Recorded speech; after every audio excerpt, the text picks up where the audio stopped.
Assalamualaikum warahmatullahi wabarakatuh. Perkenalkan, nama saya Favian Deanova, beserta kelompok saya yaitu Muhammad Fadil dan Zakia akan mempresentasikan tentang analisis data 30 universitas terbaik bidang computer science. Perkenalkan, kami dari kelompok 3.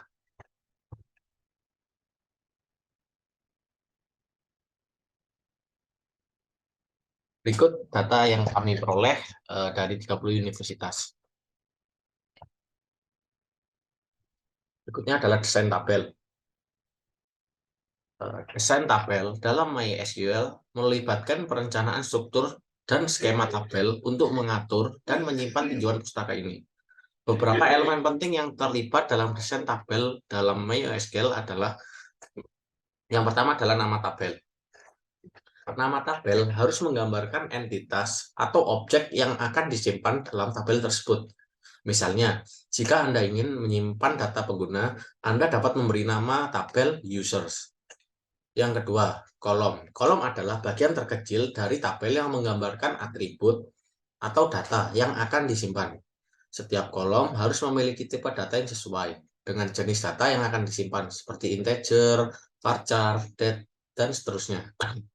Kolom juga dapat memiliki batasan atau kriteria tambahan, seperti not null, tidak boleh kosong, atau unique, nilainya harus unik.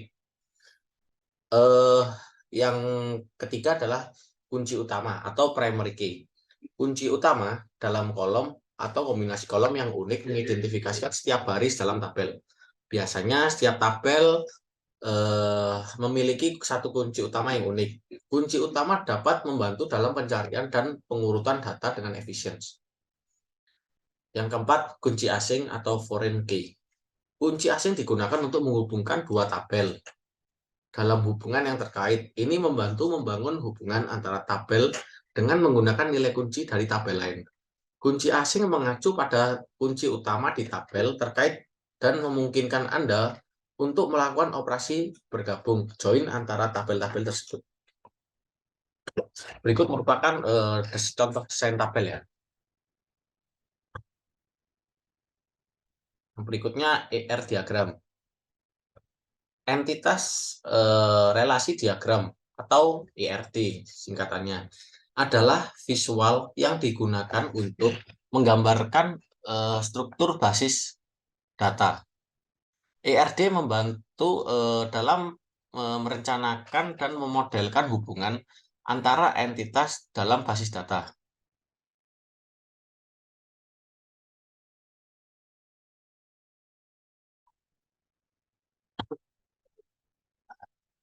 Maaf.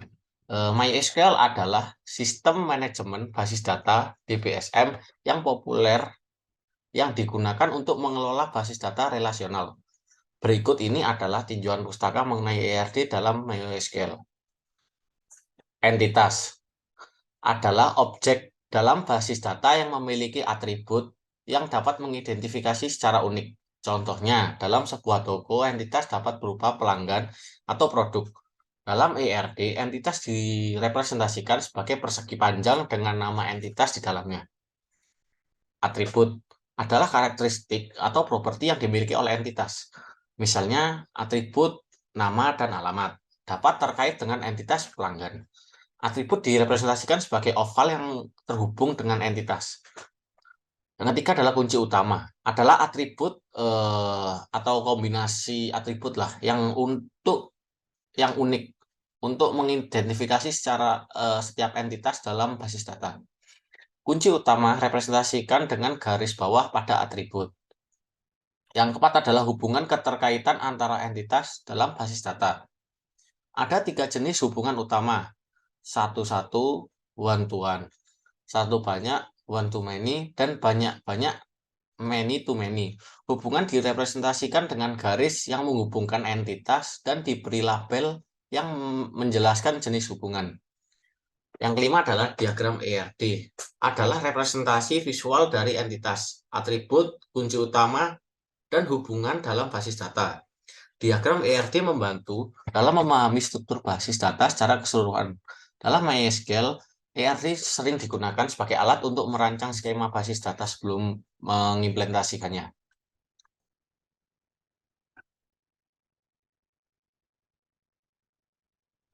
Berikut merupakan contoh ER diagram.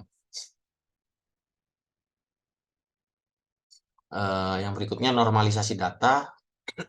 Normalisasi dalam konteks MySQL mengacu pada proses perancangan skema database yang efisien dan terstruktur dengan memecah data ke dalam tabel yang lebih kecil dan lebih terorganisir.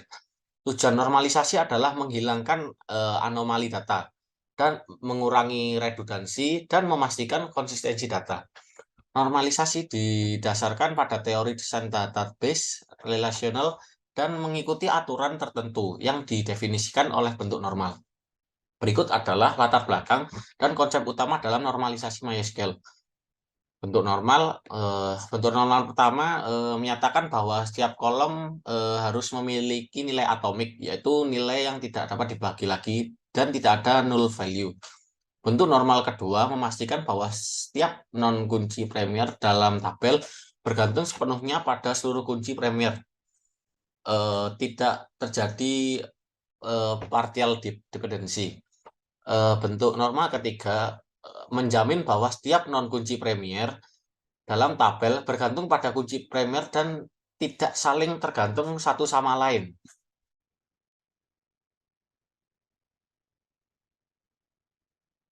Normalisasi 1NF. Data awal yang diperoleh masih bersifat anormalis karena ada beberapa sel di kolom negara yang masih kosong, sehingga perlu dilakukan normalisasi 1NF. Kolom kota yang dimanfaatkan sebagai informasi untuk mencari sel yang kosong pada kolom negara. Hasil normalisasi 1NF dapat memperlihatkan bahwa kolom nama universitas merupakan kolom yang unik, di mana tiap data pasti memiliki nama universitas yang berbeda.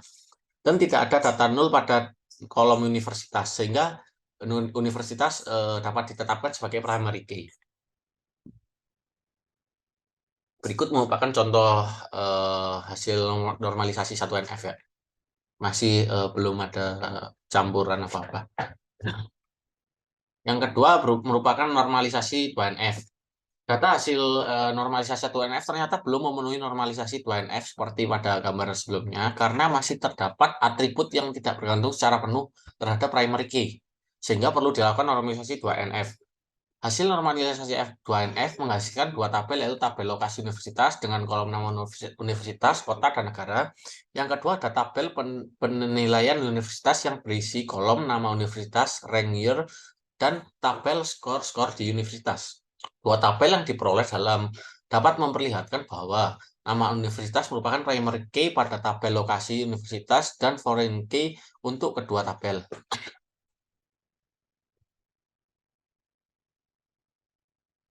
Berikut hasil normalisasi 2NF yang sudah diubah dari 1NF.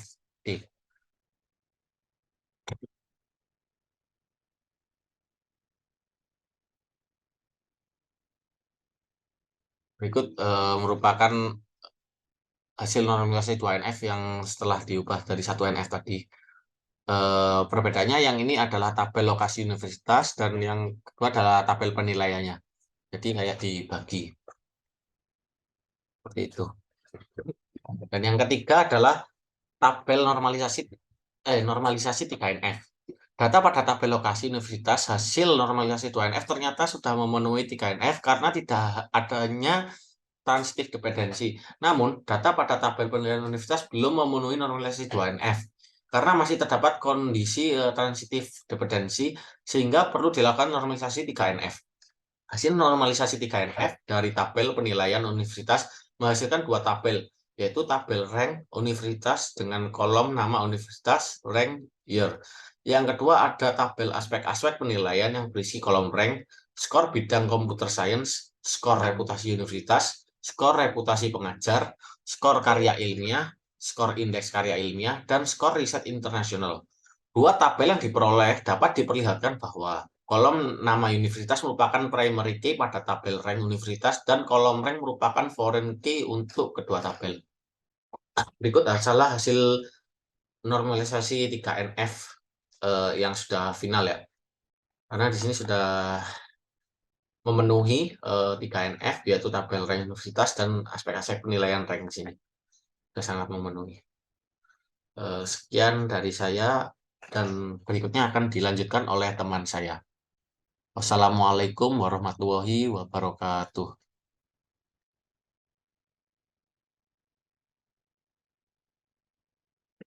Ya, saya Muhammad Fadil Isabila. Saya akan menjelaskan tentang user dan juga hak akses. Jadi, dalam MySQL itu merupakan sistem manajemen basis data yang populer dan sering digunakan dalam beberapa aplikasi web. Untuk mengakses dan mengolahnya, perlu adanya pengguna dan hak akses yang seperti pada dua konsep ini. Yang pertama yaitu konsep pengguna atau user, yaitu entitas yang memiliki akses ke basis data MySQL. Setiap pengguna memiliki nama, yaitu username dan juga password.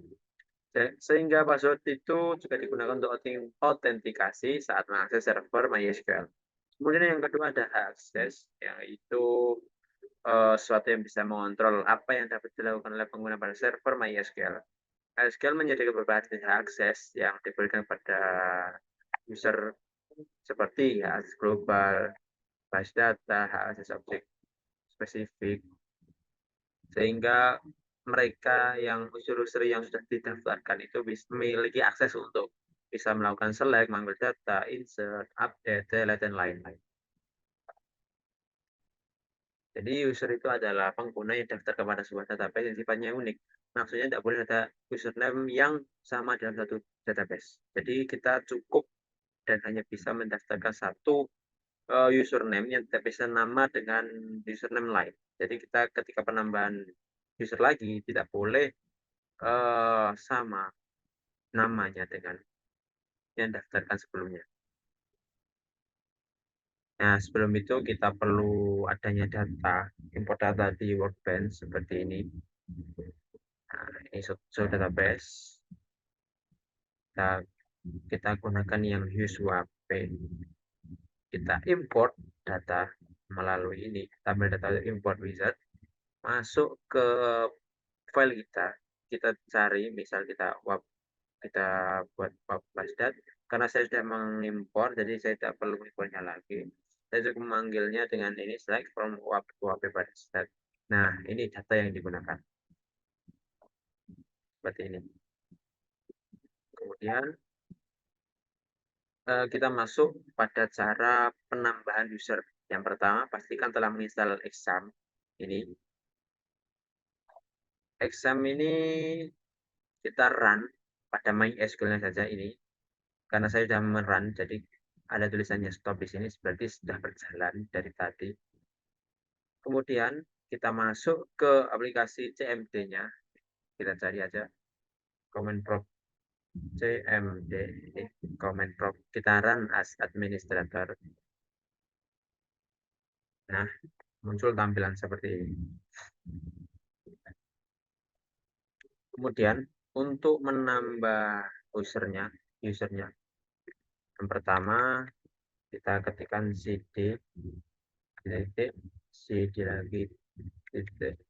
Nah, ini masuk ke cd exam MySQL, kemudian bin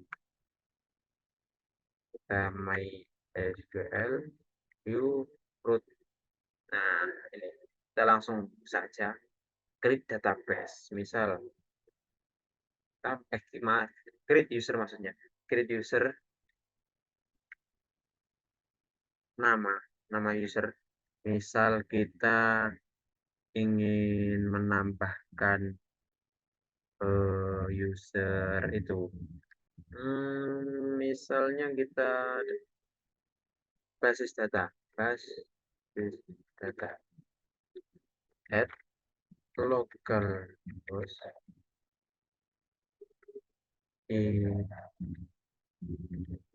identified. Ini digunakan untuk menambahkan password 1 sampai 8 misalnya, atau kebanyakan 1 sampai 5 saja. Ya. Oh, ini kurang. Enter. Oke. Kita coba use MySQL. Kita tampilkan user yang sudah didaftarkan dengan cara select user first from MySQL user. Nah, ini kita sudah tahu beberapa user sudah didaftarkan pada database kita. Yang pertama ada Fadil dan sebagainya.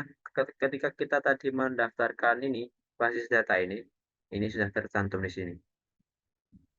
Nah, kita coba exit. Sebelum ya, kita coba untuk exit saja. Nah, ini sudah kita praktekkan semua. Lanjut pada hak akses. Ketika seorang user berhasil tiba dalam sebuah database, biasanya user tersebut belum diberikan hak akses untuk melakukan sesuatu. Hak yang pertama kali diberikan oleh seorang user, yaitu untuk login dan koneksi ke database. Dan hak akses ini, seorang user dapat melakukan login terlebih dahulu ke database, walaupun user tersebut belum dapat melakukan kejalannya sampai hak akses diberikan kepada user tersebut. Jadi, memang perlu ada semacam perizinan pada user tersebut sehingga diberikan akses untuk melakukan sesuatu pada database kita.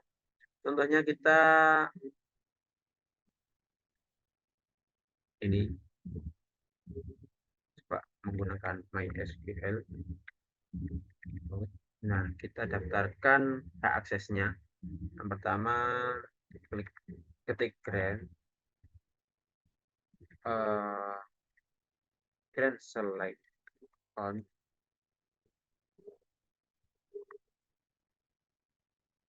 to nama user tadi, kita kan basis data at localhost. Nah, kita sudah memberikan hak akses melakukan kegiatan dalam database kita. Kita exit, coba exit. Kita masuk sebagai user sudah didaftarkan dengan cara MySQL, terus nama user kita yaitu basis data, kemudian B. Kita masuk passwordnya tadi 1, 2, 3, 4, 5. Kita sudah masuk sebagai user yang sudah diberikan hak akses tersebut. Misal kita ingin mengetahui database. Nah, kita gunakan use UAP. Kita tampilkan show table. Akan muncul beberapa tabel yang sudah kita import secara tabel wizard tadi di workbench-nya. Misal kita ingin tahu tabel yang UAP pada basdat, select from UAP basdat.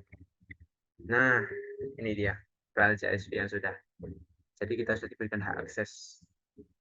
Nah, mungkin itu yang sudah bisa kita lakukan mengenai hak dan juga user akses. Terima kasih.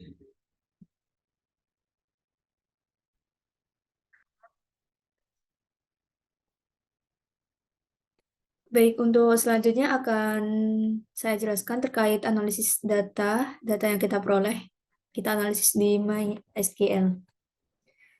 Untuk pembahasannya, latar belakang. Jadi setelah dilakukan normalisasi data 2NF dan terbentuk dua tabel, yaitu tabel lokasi universitas dan tabel penilaian universitas, maka untuk lanjut ke tahap analisis data 30 universitas terbaik bidang computer science, kita bisa memanfaatkan kedua tabel tersebut. Untuk pembahasannya sendiri, dari 30 universitas terbaik bidang computer science itu dinilai berdasarkan aspek-aspek tertentu. Dan dengan mengetahui rata-rata penilaian universitas di setiap aspek penilaiannya, maka universitas lain yang masih belum unggul dapat fokus di bidang tersebut untuk mencapai target nilai rata-rata setiap aspek penilaian. Sehingga para universitas-universitas yang masih di bawah rata-rata tersebut dapat bersaing dengan universitas-universitas terbaik di bidang computer science di seluruh dunia. Dan bagi calon mahasiswa, letak universitas dan ranking universitas menjadi salah satu aspek penting dalam memilih suatu universitas, sehingga data yang mengandung lokasi universitas dapat disortir atau dikelompokkan berdasarkan negara, serta dapat juga digabungkan dengan tabel yang memiliki kolom ranking universitas untuk melihat rincian universitas berdasarkan negara dan peringkatnya. Jadi di sini harapannya dengan adanya data 30 universitas terbaik berdasarkan negara dan ranking, nanti para mahasiswa, calon mahasiswa baru bisa memilih-memilih yang cocok sama daerahnya dan cocok dengan kemampuannya, seperti itu. Untuk selanjutnya di rumusan masalah, di sini kita akan mencari berapa nilai rata-rata di setiap aspek-aspek penilaian. Lalu ingin mengetahui juga di mana saja negara yang memiliki universitas terbaik di bidang computer science dan bagaimana rincian nama universitasnya, kota, dan peringkat universitas di setiap negara tersebut.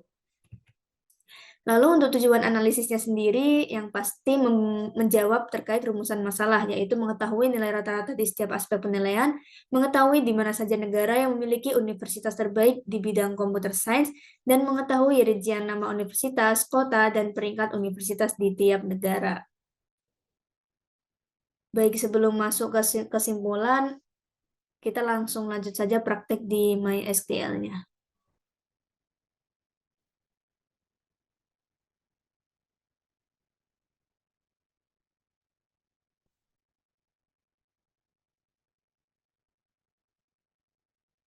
Oke, di halaman MySQL ini, pertama-tama yang pasti dibuat database dulu apabila database-nya belum ada.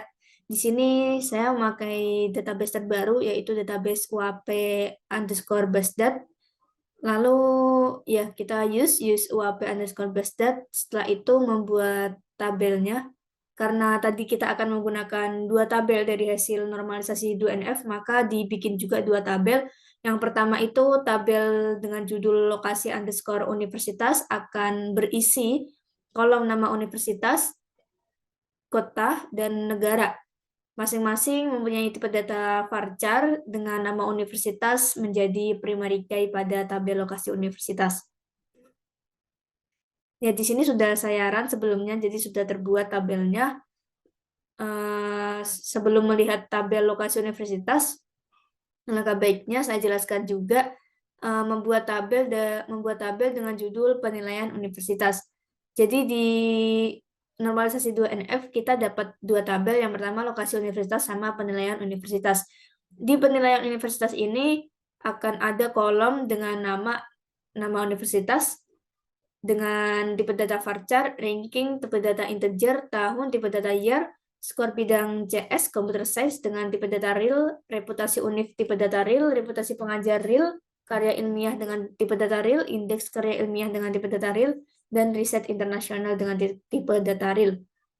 Ya, ini juga sudah saya run tadi, jadi sudah terbuat tabelnya. Yang pertama, kita ingin melihat keseluruhan isi tabel dari tabel lokasi underscore universitas. Tinggal ditulis saja select bintang from lokasi underscore universitas. Lalu kita run dan keluar ada ya, ini nama universitas 30 universitas terbaik di dunia bidang computer science berdasarkan kota dan negaranya. Setelah itu kita melihat tabel dari penilaian underscore universitas. Ya, di sini ada ranking, tahun, skor bidang CS, skor reputasi univ, skor reputasi pengajar, skor karya ilmiah, skor indeks karya ilmiah, dan skor dari riset internasional. Untuk keterangan dari tiap kolom sudah dibahas di desain tabel. Baik, untuk selanjutnya tadi kita punya masalah ingin mengetahui nilai rata-rata di tiap skornya, di tiap aspek-aspek penilaian. Jadi untuk sintaknya sendiri itu ada select, AFJ atau kita baca average dari skor bidang CS, S rata-rata penilaian bidang CS. Kita namain nanti kolomnya sebagai rata-rata penilaian bidang CS. Lalu karena kita pengen mengetahui masing-masing rata-rata di tiap aspek penilaian, maka semua aspek penilaian kita hitung average-nya. Yang kedua ada average dari skor reputasi univ, kita namai rata-rata skor reputasi univ. Average reputasi pengajar kita namai dengan tabel rata-rata skor reputasi pengajar. Average karya ilmiah kita namai dengan rata-rata skor karya ilmiah. Average indeks karya ilmiah kita namai dengan rata-rata skor indeks karya ilmiah. Dan yang terakhir ada average riset internasional, kita namai dengan rata-rata skor riset internasional. Dilanjutkan sintaknya from penilaian anti-skor universitas, yaitu from dari tabel mana akan kita ambil data-data sebelumnya tadi. Habis itu kita run saja, dan akan diperoleh rata-rata penilaian di bidang CS itu 86,683334. Rata-rata skor reputasi UNIF 79,80. Rata-rata skor reputasi pengajar 84,73. Rata-rata skor karya ilmiah 89,786. Rata-rata skor indeks karya ilmiah 89,91 dan rata-rata skor riset internasional itu 77,52.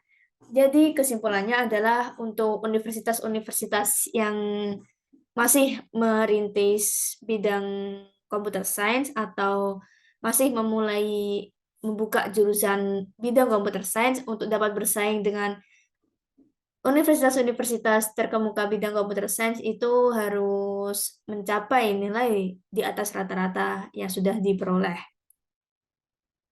Selanjutnya, setelah mencari nilai rata-rata, kita juga bisa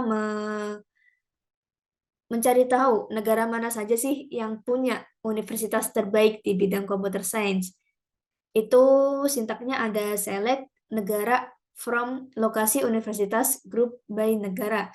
Jadi karena kolom negara itu ada di tabel lokasi underscore universitas, jadi kita memakainya from lokasi underscore universitas. Dan karena kita cuma pengen lihat negara mana saja yang mempunyai universitas terbaik, maka select-nya kita nggak select bintang, namun select negara saja. Dan kita grupkan grup by negara. Karena kalau nggak di grup by negara, nanti akan muncul semuanya. Jadi kita misalkan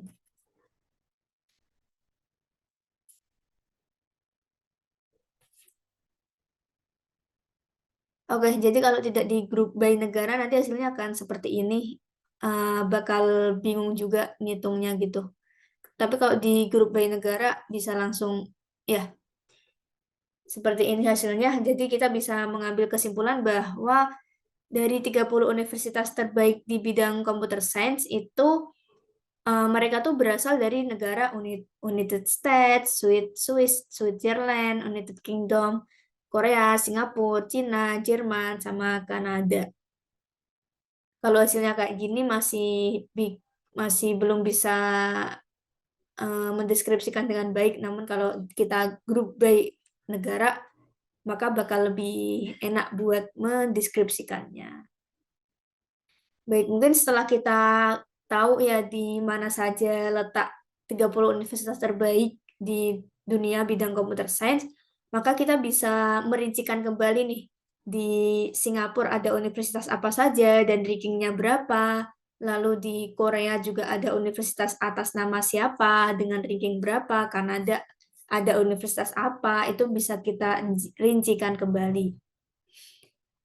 Baik, di sini karena kita pengen mengetahui lokasi nama universitas berdasarkan negara dan kotanya serta peringkatnya berapa, maka di sini kita menggunakan inner join. Soalnya di nama universitas sama kota itu dia berasal dari tabel lokasi universitas, sedangkan ranking itu berasal dari tabel penilaian underscore universitas.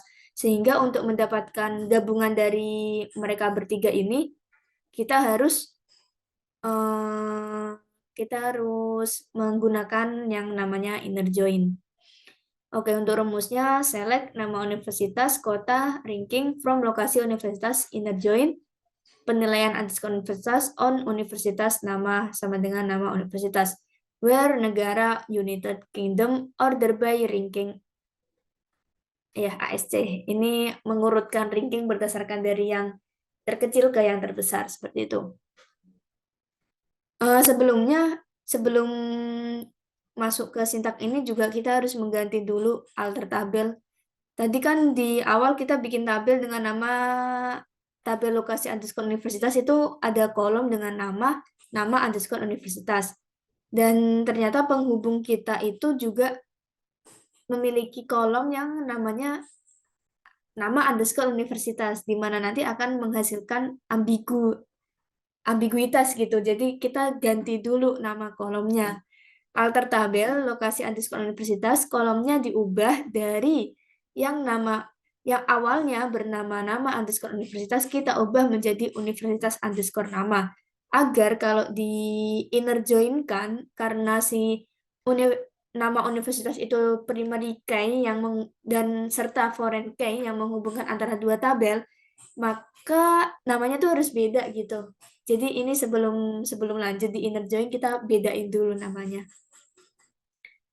Oke, dan di sini kenapa ditambahin kata-kata where negara United Kingdom, karena kita pengen nyortir berdasarkan negara United Kingdom aja, dan kita pengen lebih rapi, jadi nanti yang rankingnya paling bagus itu bakal muncul paling awal. Mungkin langsung di run aja. Oke, dapat diperoleh data di negara United Kingdom itu ada 5 universitas terbaik bidang computer science. Atas nama yang pertama ada Universitas Oxford yang berada di kota Oxford dengan ranking 5, Universitas of Cambridge di kota Cambridge dengan ranking 7, Imperial College London di London dengan ranking 15, Universitas of Edinburgh di Edinburgh dengan ranking 20, UCL di London juga dengan ranking 24. Agak susah ya baca nama universitasnya karena universitas luar. Jadi intinya ada 5 universitas dengan masing-masing kota seperti yang tertera dan ranking yang tertera. Selanjutnya kita bakal lihat di negara United States itu ada apa saja. Ya, banyak sekali. Yang pertama ada MIT di Cambridge, ranking pertama universitas terbaik bidang bidang computer science ternyata ada di Cambridge. Terus ada ini, susah namanya. Ada Stanford, ada Berkeley, ada Harvard, ada Princeton, ada Washington, ada Cornell University, ada University of California, Los Angeles, ada Columbia University, New York University, dan Georgia Institute of Technology. Ya, ada banyak ya di United States. Mungkin bisa dijadikan pertimbangan juga buat calon mahasiswa baru untuk memilih universitas tersebut. Oke, untuk selanjutnya kita lihat di negara Singapura, negara tetangga Indonesia. Oke, ada 2 universitas terbaik di Singapura, yaitu ada National University of Singapore atau NUS sama NTU, Nanyang Technological University Singapura. NUS di peringkat 6 dan NTU di peringkat 11. Ya, ini mungkin bisa dijadikan pertimbangan juga buat mahasiswa di Indonesia bahwa ada nih negara tetangga yang memiliki universitas terbaik di bidang computer science. Jadi nggak jauh-jauh gitu buat belajar di universitas terbaik. Untuk selanjutnya ada di South Korea. Itu ada di KAIST, Korea Advanced Institute of Science and Technology, berada di peringkat 29. Buat teman-teman yang suka drakor mungkin bisa kabur ke KAIST untuk sekalian belajar computer science karena KAIST termasuk salah satu universitas terbaik computer science di dunia. Mungkin selanjutnya di Jerman, tempatnya Pak B.J. Habibie kuliah, ada di Technical University of Munich. Aduh, jujur nggak tahu cara baca yang benar gimana. Itu berasal dari Jerman. Ya, ini seharusnya negara tuh nggak usah. Nggak apa-apa. Oke, di Munich dengan ranking 29. Cuma ada 1 ya.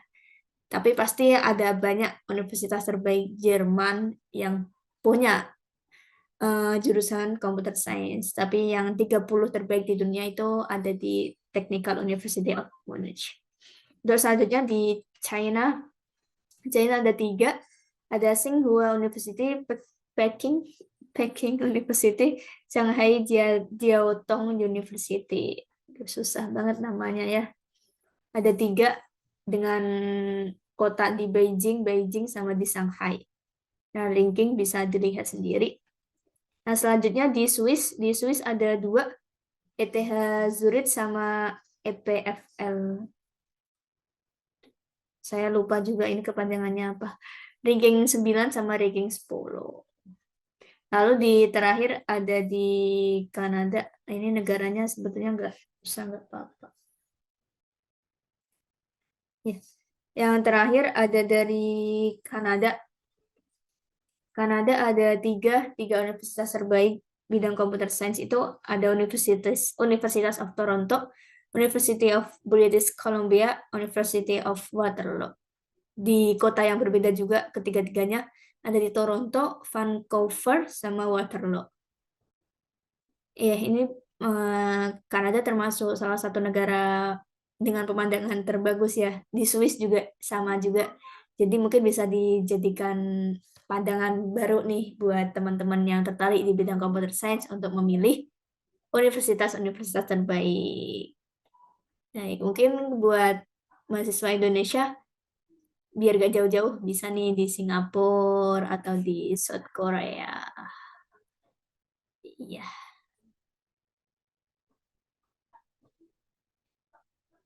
Oke, selanjutnya balik lagi ke